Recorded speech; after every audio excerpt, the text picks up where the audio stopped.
right. Elise Carver. Thank you so much. Yes, good morning, good morning, good morning. How is everyone this morning? This beautiful, beautiful Sunday morning. Welcome to our spiritual community. We are here to celebrate love. I want to remind everybody of the vision here at Unity of Tucson. It is this: we envision a place of peace, beauty, and power where spiritual principles are taught and practiced within an ever-growing and dynamic congregation. And boy, we're living in a dynamic experience these days in a very different way than probably any of us ever expected. Let us remember to work together to spread the love because we are the love. Let us celebrate the good by knowing we are good, and let us celebrate truth by knowing we are the truth. Be the beacon of light. And I'm going to encourage everyone to get up and dance, and we're going to run this video again. Remember, you can still submit your videos of you dancing or waving, whatever you want to do. Here we go. Take a look at the person next to you. Say, I recognize the light in you. Feel the love you were born to be. Lift your voice, repeat after me. We come together, we come together, we come together. In the name of love, we come together, we come together, we come together. In the name of love. You know, I was thinking, in the sense that we come together, we're in this virtual fashion. You know, we have people who watch from all over the world. We have a particular person who watches from Nigeria. We have people who I know watch from Cuba. We have people who watch everywhere. And what I would love for you to do is to let people know where you are watching from. Now, many of you may be watching from Tucson or the Tucson area, but we want to know, where are you watching from today? Let us know. Take a look at the person next to you.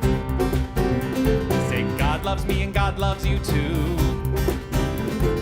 Feel the love you were born to be. Lift your voice, repeat after me. We come together, we come together, we come together. In the name of love, we come together, we come together, we come together. In the name of love, in every walk of life, in every creed and color, in kinship we unite.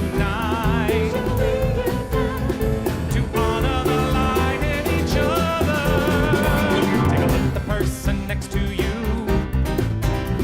say namaste, I bow to you. Feel the love you were born to be. Lift your voice, repeat after me. We come together, we come together, we come together. In the name of love, we come together, we come together, we come together. In the name of love, we come together, we come together, we come together. In the name of love, we come together, we come together, we come together. In the name of love.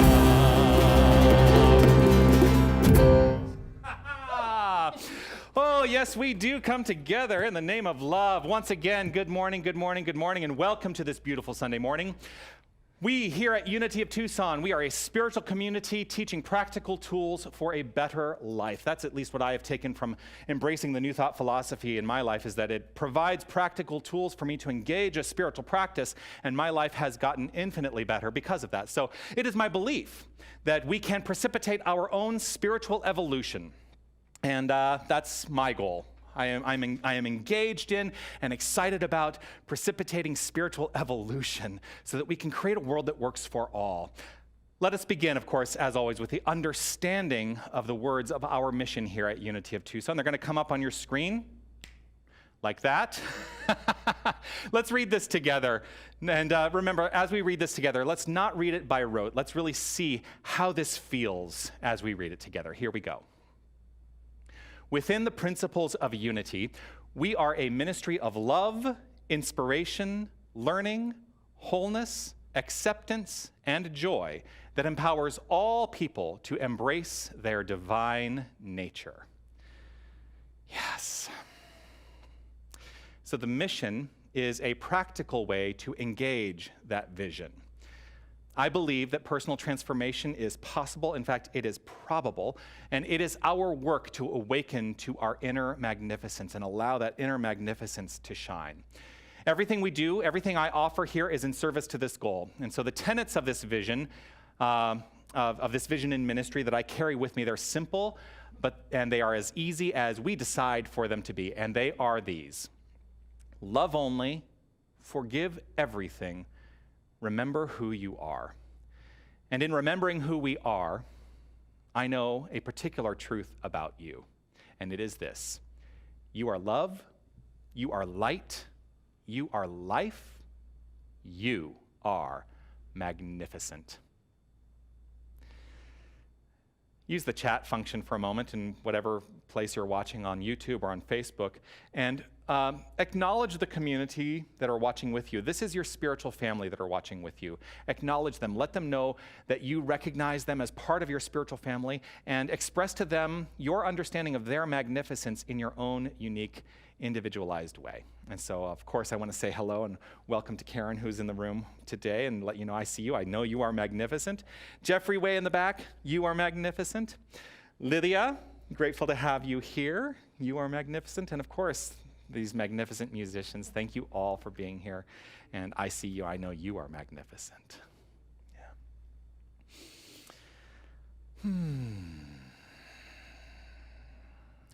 As you allow that magnificence to be expressed, I'm going to encourage you and invite you, once you have found that space, to accept the magnificence and share the magnificence, recognizing that we are in an infinite circulation of magnificence, that's all that's ever going on.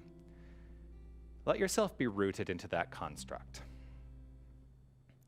And I will provide this month's affirmation rooted in the theme of this month, which is freedom song. Freedom song, allowing ourselves to know that the song we sing that flows forth from our heart space is a song of freedom, and that as we embrace that song, we experience infinite freedom.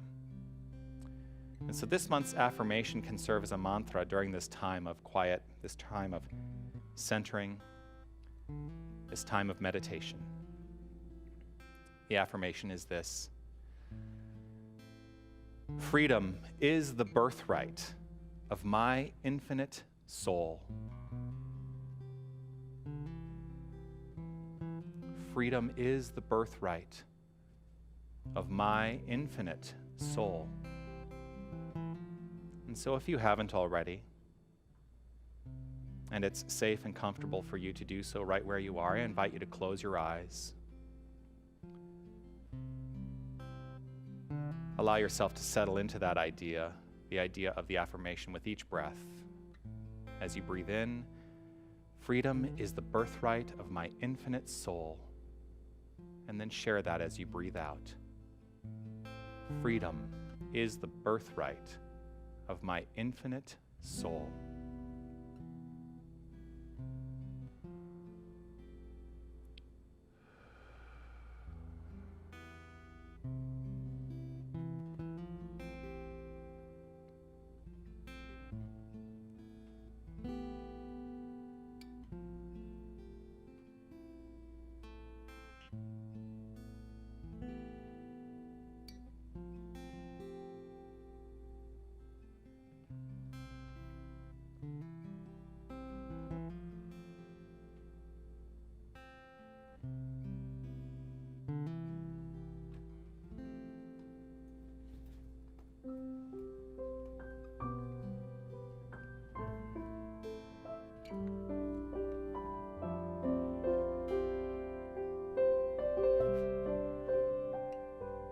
We are held in the hands of grace, forever safe in the arms of love.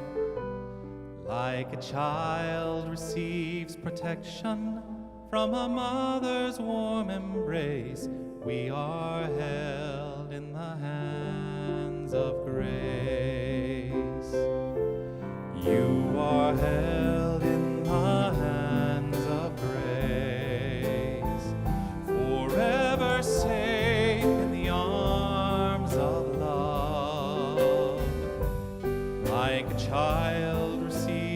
protection from a mother's warm embrace. You are held in the hands of grace.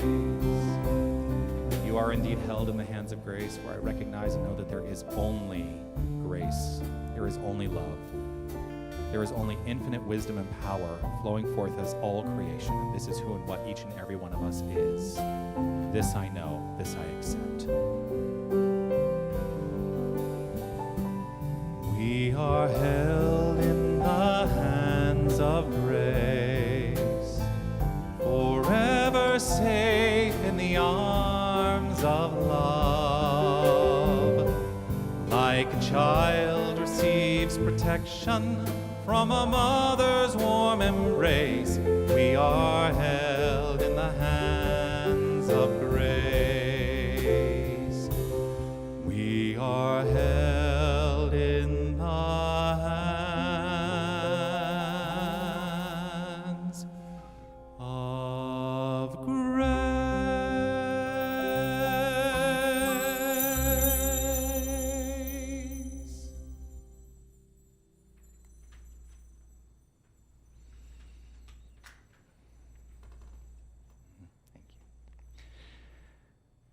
Going to invite Lydia to join me.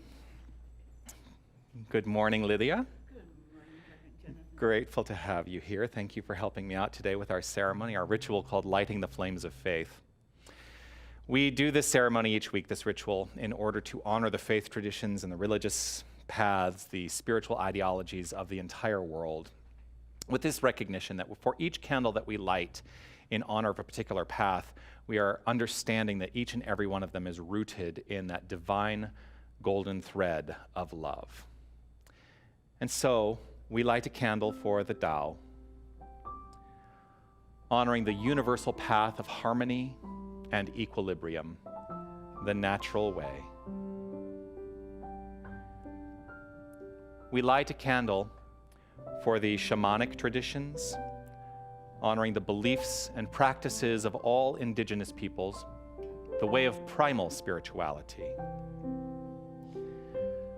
We light a candle for Hinduism, honoring the path of knowledge, action, and devotion. We light a candle for Judaism, honoring the ethical path of living by sacred law. We light a candle for all forms of Buddhism, honoring the Four Noble Truths and the path of compassion. We light a candle for all forms of Christianity, honoring the Christ consciousness as the path of love. There we go.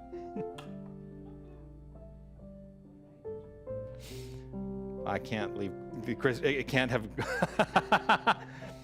we go. That's the one that has the There we go. thanks. Yeah, there we are.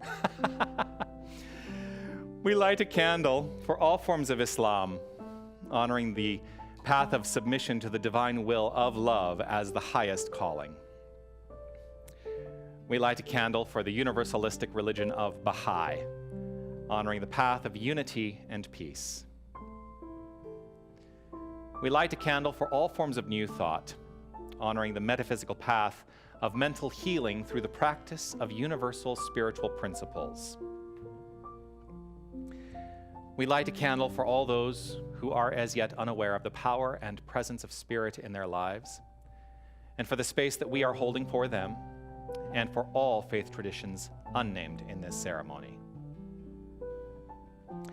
And this final candle we light is a candle which represents the healing of any circumstance which requires divinity to be revealed.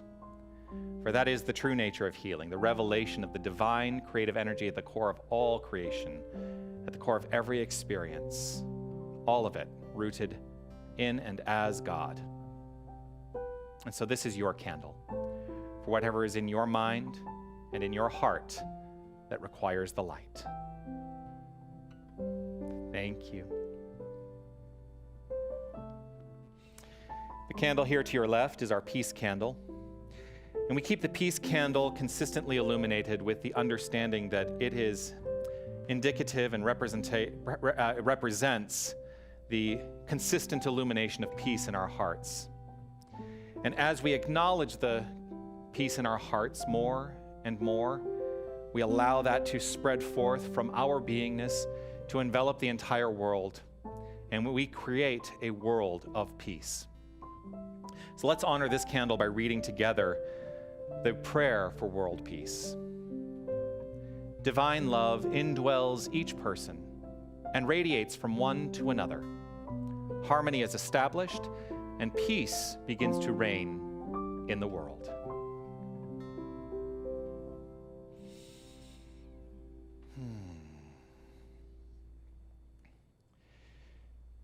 So you may have noticed we have a special, oh, I've just messed it all up for you. I'll fix it for you. We have a special guest today. I think that's where it was. There we go. Our guest today is 1/4 of a musical family, 2/4, 1/2 of which are also represented on this stage.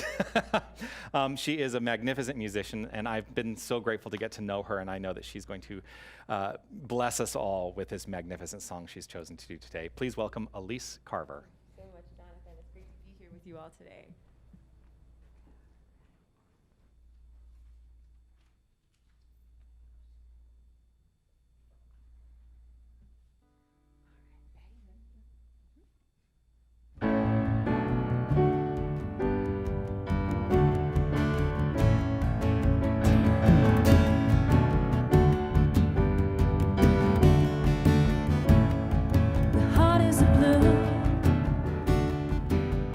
Shoots up through the stony ground. There's no room, no space to rent in this town. You're out of luck, and the reason that you had to care, the traffic is stuck, and you're not moving anywhere, but you've always had a friend to take you out of this place. Someone you could lend a hand in return for grace, and it's a beautiful day. Day breaks, you feel like it's a beautiful day. Don't let it get away. You're on the road, and you've got your destination. You're in the maze of your imagination. You love your life, but sometimes it doesn't ring true. Been all over, and it's been all over you, and it's a beautiful day. Let it get away. It's a beautiful day.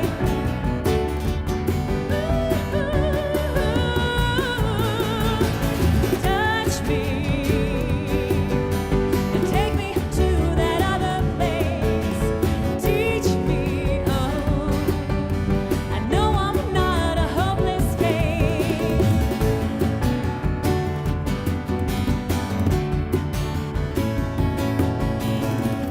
See the ocean in green and blue. See the world right in front of you. See the canyon shades and hues. See the planet awaken anew. See the brilliant stars at night. See the mountains at first light. And see the bird with the leaf in her mouth. After the flood, all the colors come out.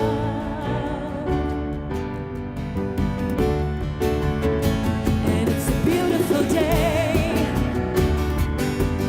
Don't let it get away. It's a beautiful day.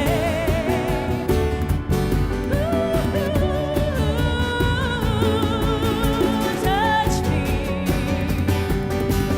Take me to that other place. Teach me. I know I'm not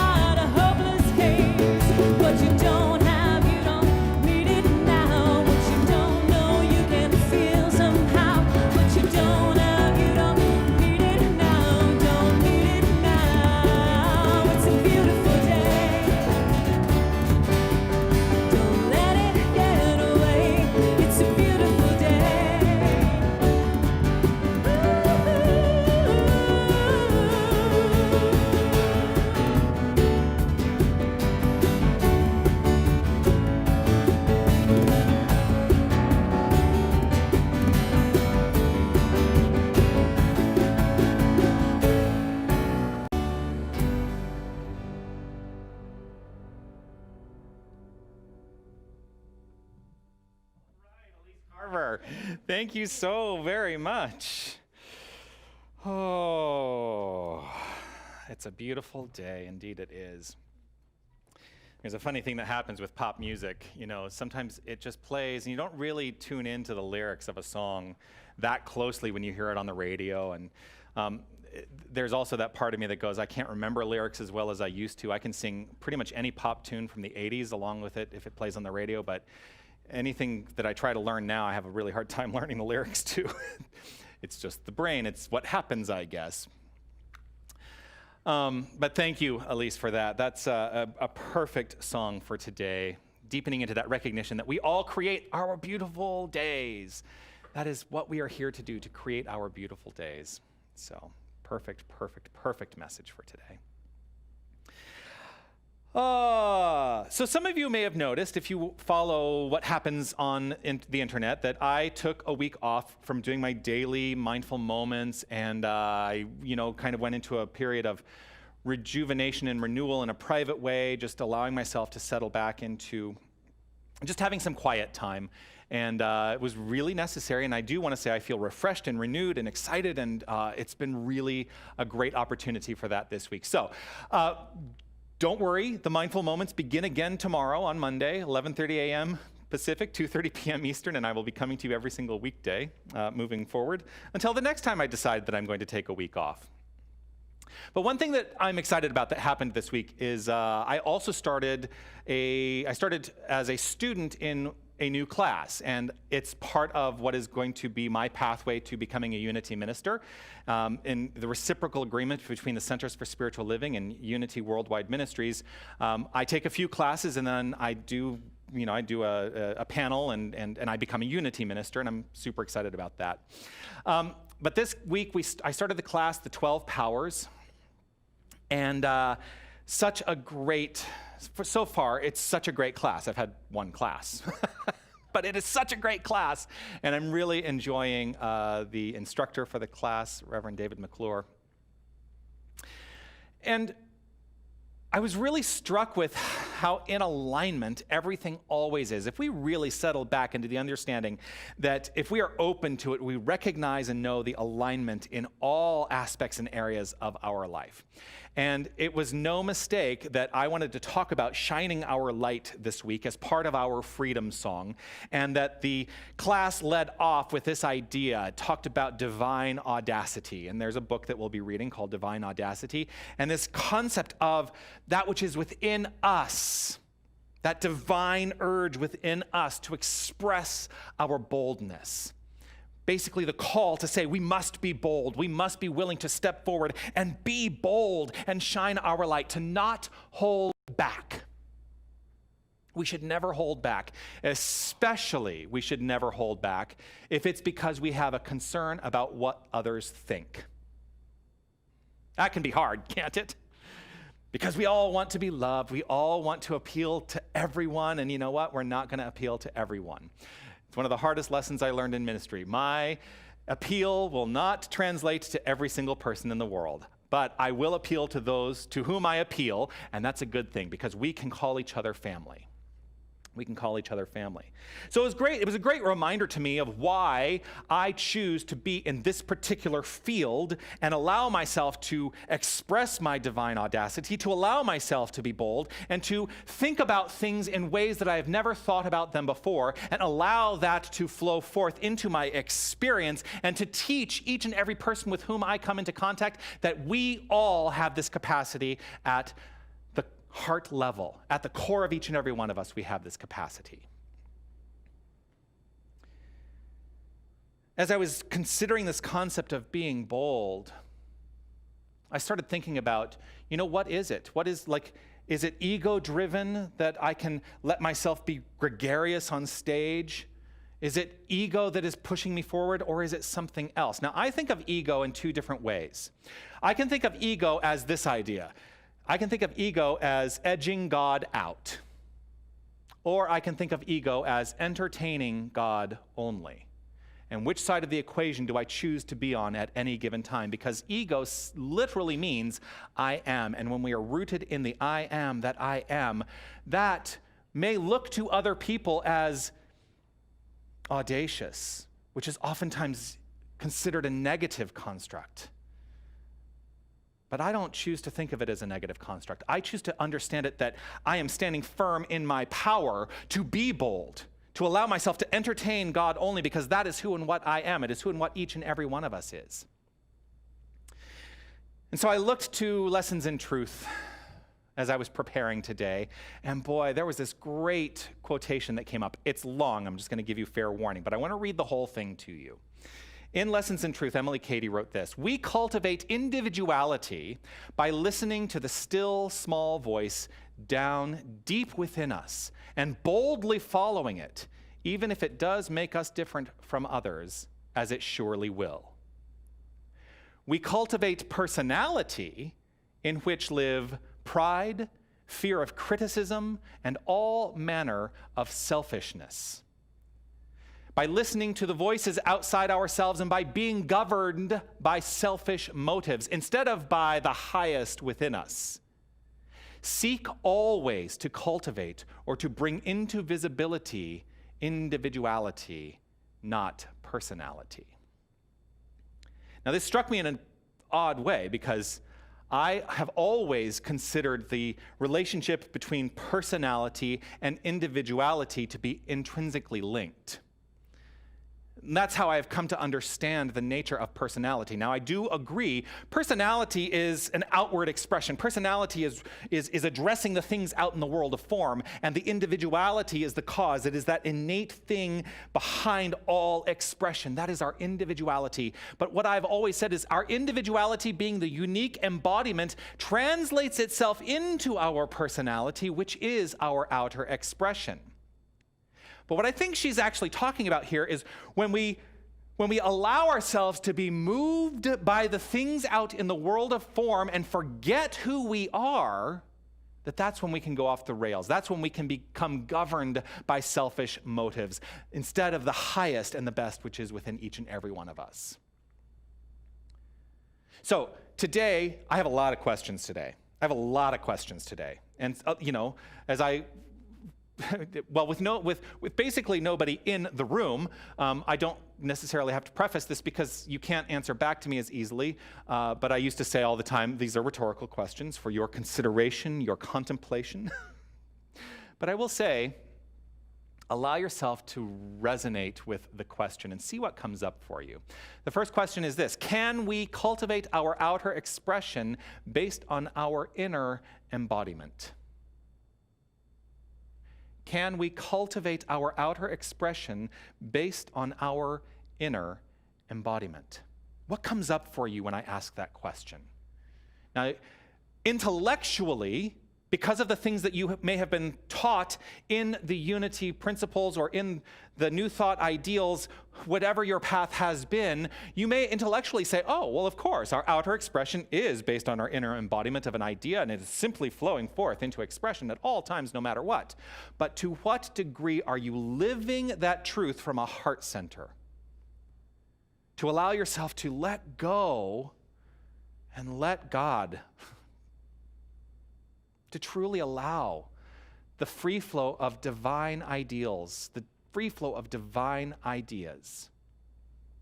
Can the personality, that outward expression, truly be a reflection of our innate individuality, that aspect of divinity which is unique to us and shows up as wholeness in the expression of our lives?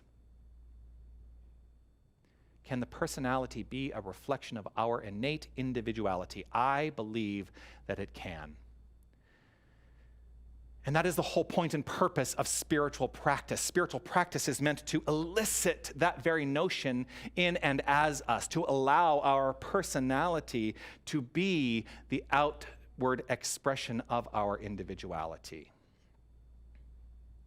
The benefit of spiritual work and the spiritual work that we do, each and every one of us, the benefit of the manner and understanding of our approach to spirituality is the elimination of any concepts of degrees within that. To say that there is something here that is outwardly expressed separate from that which is within each and every one of us, is to say that there are degrees of expressing our God selves. There absolutely is no degree.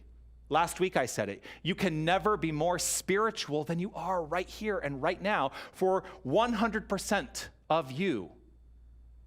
All the form and matter which makes up your beingness, that spiritual life force at the core of you, it is all spirit. There's absolutely no separation. So you can never be more spiritual than you are right now. You can act in ways that are in accordance with the concepts of spirit, your spiritual nature, which is love, light, life, peace, power, beauty, joy. Or you can act opposite those things. That's up to you. That is a choice that we make. And we make those choices at the level of awareness and below the level of awareness. The benefit of spiritual practice, and the reason I mentioned it earlier, my life has gotten better through spiritual practice. I have precipitated my own spiritual evolution through spiritual practice. The benefit of that is to know that within that, as I allow myself to express more spiritually, or at least in the concepts of spirituality that people would say, oh, it's much more spiritual than that. There is no degree, but the degree to which I allow myself to be in the flow of divinity, life just gets better. Life just gets better. There are no degrees of spirit, God, source. There is only spirit. There is only God. There is only source. If we try to disengage our lives from our inherent divine nature, to think that we live lives that are less than, we open ourselves to discord.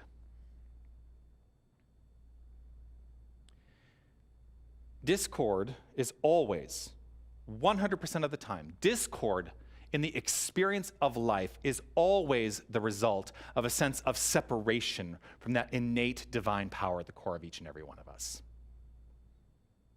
And so our work is to bring ourselves consistently back to recognizing ourselves as source.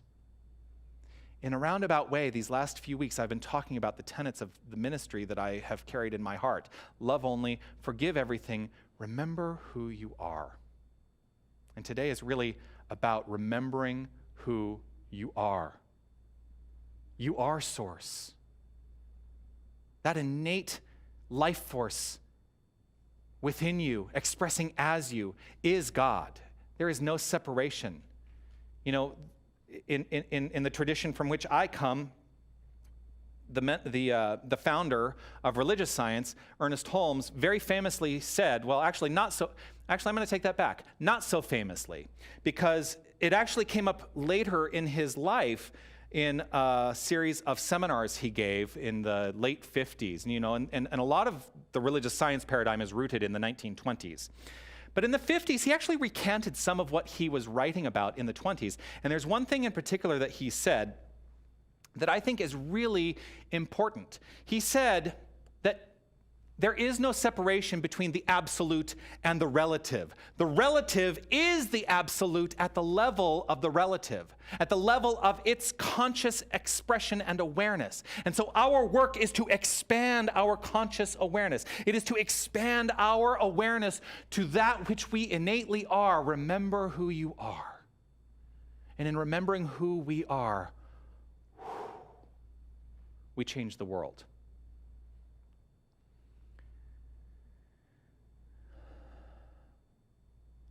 We've all been given a gift right now. We have all been given a gift. Now, a lot of us are not recognizing this gift as a gift. But today, I am choosing to recognize this gift as a gift. And I'll tell you, it is rooted in the time that I took away from the expression of my ministry to step back and say, I need to live in the impression of who and what I am. And I had the capacity to do this by stepping away from expressing and letting myself have that period of quiet, that period of contemplation, that period of spiritual renewal. We are living in a time when all of this experience we are having can allow us to focus on our spiritual path, on our spiritual growth. What I am choosing to understand is that as we have stripped away so much of what we enjoy in this life, the comfort, the convenience, seeming freedom, although I think we're infinitely more free now than we ever have been before because we have stripped away some of the things that we tie ourselves to in the world of form. When we strip away those things, what are we left with? We're left with one thing. We are left with cause. Because all of that stuff out there, all the comfort, all the convenience, that's all form, that's all effect. And we teach that all effect is the result of an inner innate causative consciousness. So I choose to live this 4th month of social distancing, of feeling separate, of having to mask ourselves, which there's a whole talk in that. Maybe I'll give that talk next week. What's behind the mask? Now, I can tell you what's behind the mask. I don't even have to do a whole talk around it. What's behind the mask is God. And if you can consider that, every time you are taking your mask, that it is God being God, it's going to make this entire experience a lot easier. But to root back to the cause of all things, that first cause, that infinite idea that said, I am, that is flowing forth in and as creation, it is the lesson that we can take from this time. When we do this, we can tap into that which is divinely audacious, because God has no issue whatsoever expressing itself boldly, and it does so by means of our expression and experience. So today, I choose to ask this question of myself during this time of separation, or seeming separation, from the things in the world of form which have brought me a level of comfort. But once taken away, see, that's how I know that we can absolutely change our minds around how this all shows up, is that once those things were seemingly taken away from us, how did we manage? Because I will tell you, it is easier to manage that when you know who you are, because it is not tied up in the things out there. And I'm not saying that I have done this brilliantly. I am saying that there are things out there that I have thought, oh gosh, that's gone away. In fact, the experience and expression of having people in the room is something that brought me comfort. And I wrote an email. I wrote an email to Karen yesterday, or the day before. I can't remember if it was yesterday, the day before, or the day before that. And I said, this has been really hard. And I've expressed that from this very platform. This has been really hard because I find comfort in the things. But what I always root back to is that the cause is love. And when I am in that, then I can allow myself to say, you know what? I'm still connected with every single person that is engaged in this spiritual community in a different way right now. And that is going back to cause and saying, I know who I am. The form has simply shifted. The cause is still 100% there. So let us root back to the cause of all things. That is the lesson. That is the lesson. When we do this, tapping into that which is divinely audacious, ask yourself the question, what is mine to do? What is mine to do? Because I've had a lot of chats with ministers who feel like this is the greatest challenge to ministry they've ever faced. Now, I've been a minister for just about a decade now, and there are ministers who've been in the field much, much, much, much longer than I have, who are saying, I've never experienced anything like this. I don't know what to do. I don't know how to move forward. And I just keep saying, what can I do? What is mine to do? How do I move forward? Not I can't, rather I can. In this experience, Can we turn away from the disappointments that we perceive and allow ourselves to turn toward the infinite possibility that exists? Infinite possibility and potential is the nature of spirit. It is the nature of God. It is the nature of source. And so that is our nature, for we are the identity of God in form living its life. Each and every one of us. And so, infinite possibility and potential being its nature is our nature. How are we choosing to use this today? Are we creating more of the same? Are we trying to rip that idea of what used to be from the past and allow it to be wrenched into what is to unfold? Are we creating more of the same? Or are we taking this opportunity to say, that wasn't working. Let us create the world we desire, the world we require. Do we feel defeated by the perception of challenge in this experience? Or can we rise above the effects of the world and say, I know who I am? That magnificent song, Beautiful Day, it's a message of rising up. It is a message of knowing deeply and innately that despite appearances, the beautiful day is rooted in an inner experience. And when we accept that, that's what shows up. The root of all life is metaconditional. I made that word up. Metaconditional. We talk a lot about metaphysical here. But today I'm really talking about the effects, the conditions of the world. And metaconditional, meta meaning beyond, it means transcendent. Metaconditional means transcending the conditions. And that is where life begins. Our philosophy is not just metaphysical. It is metaconditional. It is beyond the conditions. It is up to us to put this idea into action, for we are the activity of God, letting itself be known in all things. And it is up to us to be self-reliant in this, and that's where the audacity comes in, to allow ourselves to say, I know who I am. I lead my life with deep self-reliance, and it doesn't matter what anybody else thinks. I am that I am. In what way will you express life today beyond conditions?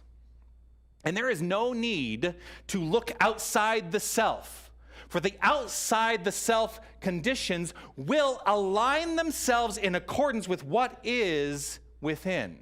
That is the nature of God. Matthew chapter 5, verses 14 through 16 speaks to this. Jesus said, you are the light of the world. A town built on a hill cannot be hidden.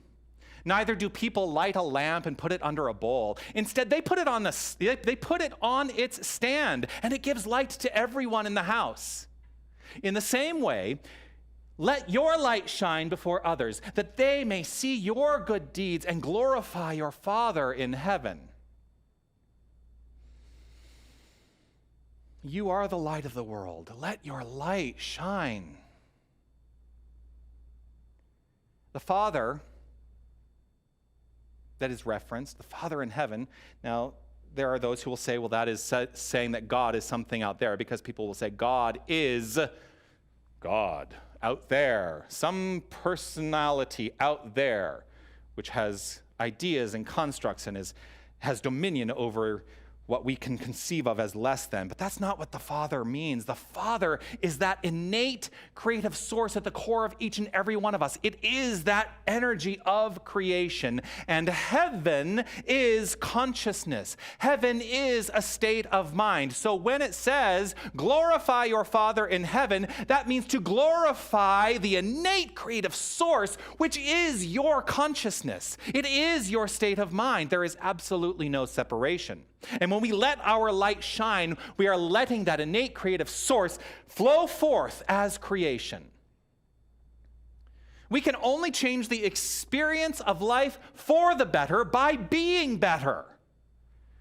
Being better means shining those God qualities: light, life, peace, power, beauty, joy, love only And we do so with compassion, cooperation, and consideration. As we do it with compassion, cooperation, and consideration for all those who are around us by letting our light shine with that at the core, all of the discord that we are experiencing will dissipate. I believe this. I believe this. Because I keep experiencing a lot of discord. And it's because we have stepped away from compassion. We have stepped away from cooperation. We have stepped away from consideration. And we are saying that there is separation.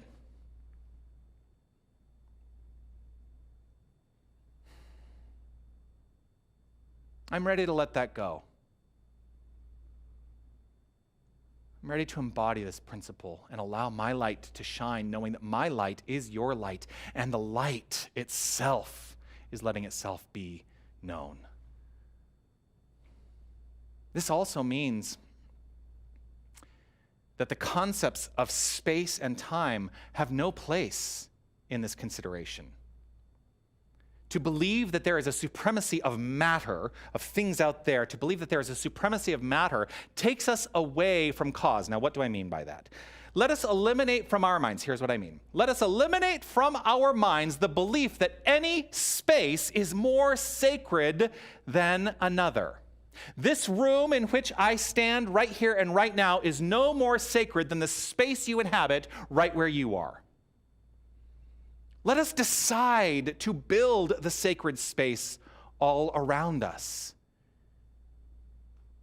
We feel challenged right now by not being able to gather in this room. Is it because tacitly on some level, whether at the level of awareness or below the level of awareness, we have decided that this space is more sacred than another? It is not. Right where you are is equally as sacred as any other space at any other time in all of eternity.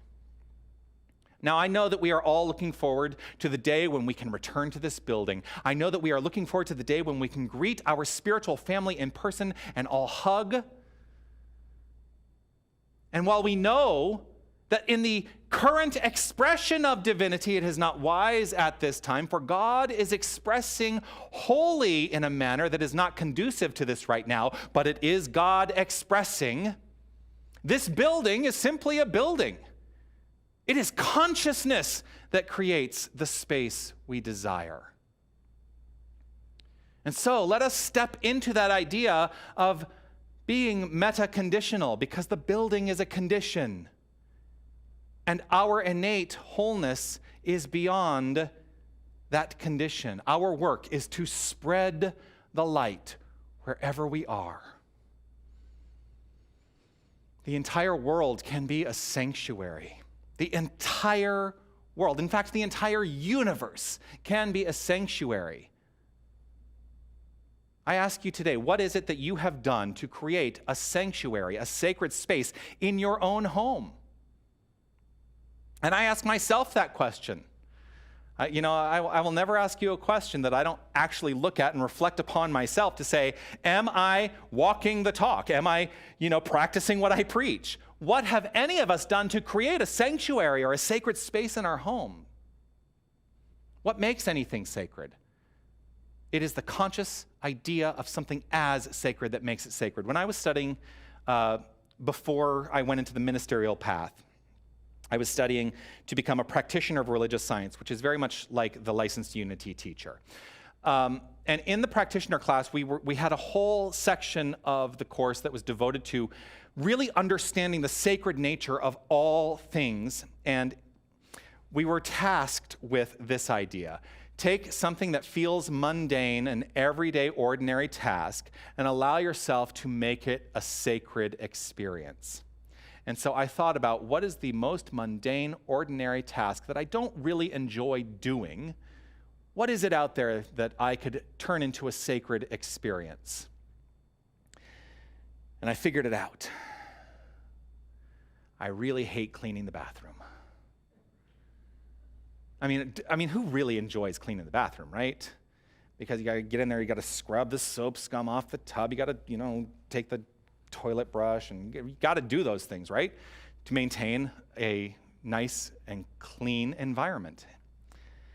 And so I wrote an entire paper about making that a sacred experience and about what it meant, what each aspect of that meant. What did it mean to take that soap scum away, to allow ourselves to realize that we have this buildup in our own lives that sometimes we need to simply strip away from our own experience, and so on and so forth. In what way have you created a sanctuary in your own home? Decide today, this is the message, decide today that in shining our light and being metaconditional, decide today that the entire world is your church. It begins at the place you have decided to call home, and it extends from there. And everyone whom you encounter is the impressive expression of God. And let us treat each and every one of them with respect, whether we are being met with a same level of respect. Let us treat all others with respect. That's the work. That is letting our light shine. Move beyond the conditional. Be an advocate and expression of the metaconditional. Shine your light and make it a beautiful day. Namaste.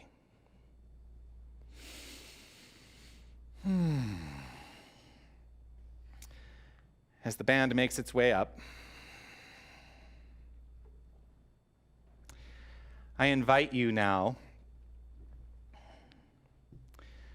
to take into your heart some kernel of truth, some idea, and any idea that you can walk away with that may have touched you today. I say a lot of things, and I go on a lot of tangents.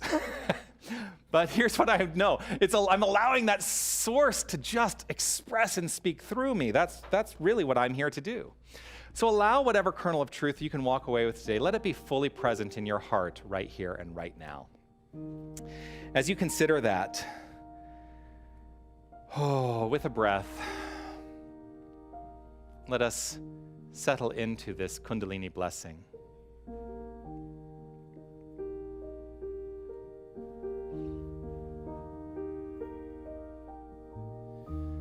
May the long time sun shine upon you. All love surround you, and the pure light within you guide your way on. Guide your way on. May the long time sun shine upon you. All love surround you, and the pure light within you guide your way on. Guide your way on.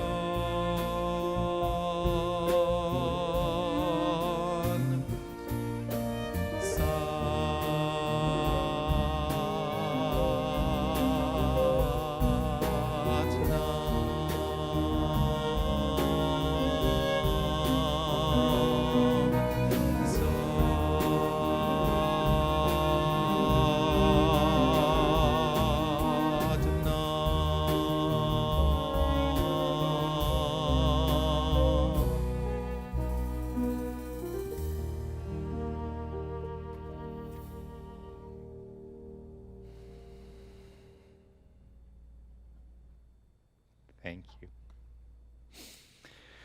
I'm going to invite you now to step into a sense of gratitude for all that you receive and all that you give in this thing called the interplay of life that expresses itself as Unity of Tucson. And this is the time in our celebration where we give financially to support the work that we are doing here. And I'm going to encourage you to take charge of that in your own life and know that your support means the world to us because it means that we can continue to be here. You know, giving and receiving are two aspects of one coin, and as we give, so we receive, and we keep everything in infinite circulatory flow. Money is God in action. I have no issue with talking about money because it is a necessary part of our expression of life here in the way that we have chosen for it to be. So I encourage you to give online today by going to unitytucson.com, clicking on the link there to give. You can use your credit or debit card to do that. It's completely safe and secure to do that through the portals that we've created and use for that. You can also phone in your card when we are here in the office, Monday through Thursday, 9 a.m. to 5:30 p.m. those are our regular office hours. Give us a call here. Or you can, of course, always send in a check, and we are happy to accept and to continue to give in the way that we can and keep it all in circulation. To honor and bless this time of giving, let us read together the divine givingness statement. Here it comes up on your screen. Divine love as me blesses and multiplies all that I am, all that I have, all that I give, and all that I receive. I joyously contribute to my spiritual center, knowing that it goes forth to heal, prosper, and bless, and returns to me multiplied abundantly. I thankfully acknowledge God as my source.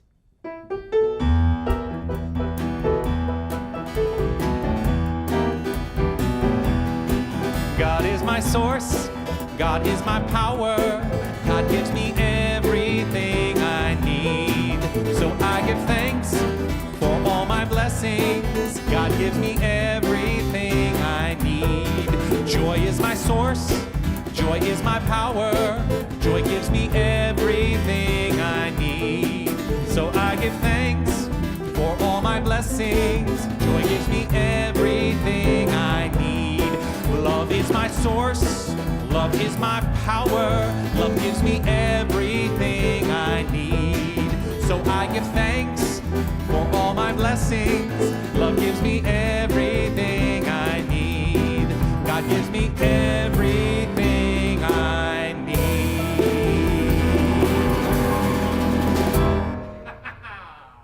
Well, of course, I do want to say thank you to everybody who has made today possible. First of all, thank you, Lydia, for helping me out today, for holding the space in the room and helping light the candles. I want to say thank you to Wally and to Don, my father Don, for helping ensure that the technical aspects of this unfold magnificently so we can be virtual during this particular time. And of course, I want to say thank you to this magnificent band for all that you offer in terms of the musical brilliance that you express and every single week. And I'm so, as I say every week, I'm so grateful that I get to play with you.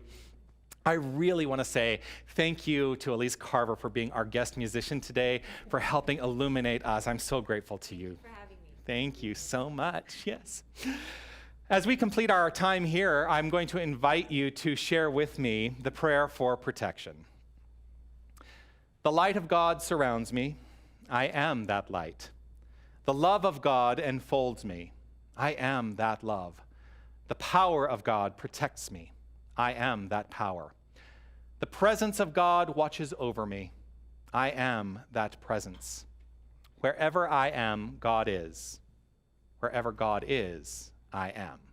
And so it is. Amen.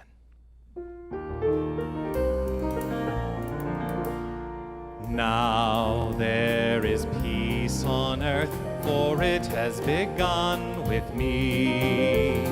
Now there is peace on earth, the peace that was meant to be, with God as creator, family all are we.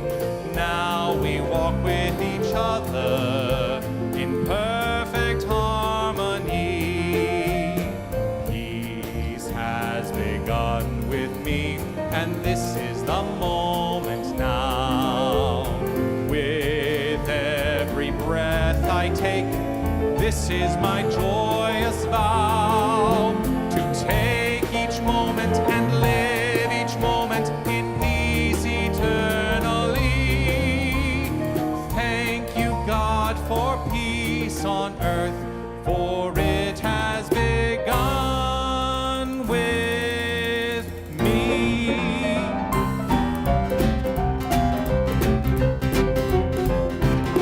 I can't help it,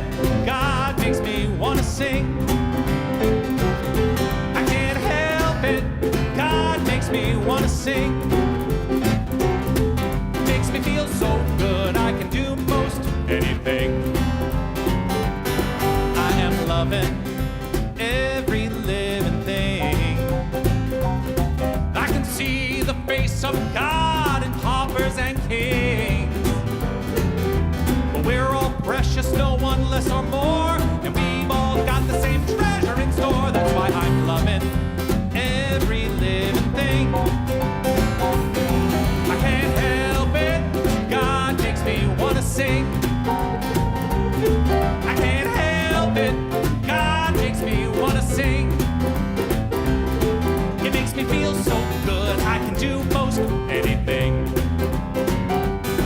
I believe in my guiding light. Well, no matter what comes, it always turns out right.